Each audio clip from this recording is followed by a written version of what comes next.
నిన్న 2 కాయలు కోసాం కదా, ఆ కాయల్ని ఏం చేద్దామా అని ఆలోచిస్తున్నాను. అందులో ఒకటి కొంచెం కలరు ఎల్లో కలర్గా ఉంది. ఆ కలర్ వచ్చిన దాన్ని పండులాగా అట్టు పెట్టేసి మామిడి పండులాగా తిందామా అని అట్టు పెట్టేసాను. దాన్ని బియ్యంలో పెట్టాము. ఇంకొక దాన్ని ఊరగాయలాగా పెట్టాము అనమాట. అక్క చేసింది ఈసారి, ఆవకాయ కలిపింది. చూడండి చక్కగా భలే ఓట వచ్చింది. ఇవాళ 3వ రోజు చక్కగా ఓట అది అంతా బాగా వచ్చింది. మీరు కూడా ఆంధ్ర ఆవకాయ పెట్టుకోవాలనుకుంటే నేను లింక్ రిలేటెడ్ వీడియోలో పెడుతున్నాను, చూసి పెట్టుకోండి అందరూ. ఈ కాయలు 2 ఇంకా మా ఈ సీజన్కి వచ్చేవి ఈ 2 కాయలు లాస్ట్ అనమాట.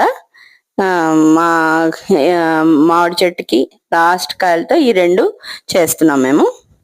అదండి.